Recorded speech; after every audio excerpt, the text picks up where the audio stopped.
60 বছর বয়সে কোটি টাকা দিয়ে কি হবে?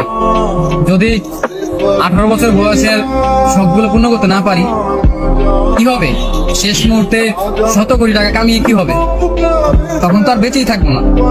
এখন এই বয়সের শখগুলো যদি পূর্ণ করতে না পারে, ছেলে মানুষ বয়স 18 হওয়ার পরই সে বাস্তবতা শিখে যায়, সে পরিস্থিতি বুঝে নিতে শিখে যায়।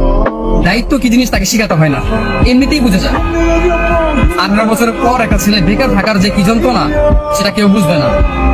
একটা ছেলে মানুষ বেকার, একটা ছেলে মানুষ ইনকাম করতে পারে না, এই কষ্টটা কেউ কখনো বুঝবে না। প্রত্যেকটা মানুষ তাকে ভুল বুঝবে। অথচ শেষ বয়সে এসে 100 কোটি টাকা দিয়ে কি হবে? আমার এই 18 বছর বয়সের যে স্বপ্নগুলো, যে শখ আহ্লাদগুলো, আমি তো সেইগুলো পূর্ণ করতে পারলাম না। জীবন তো 18 বছরে এসেই থেমে গেছে। মনে হয় না যে সামনে ভালো কিছু হবে।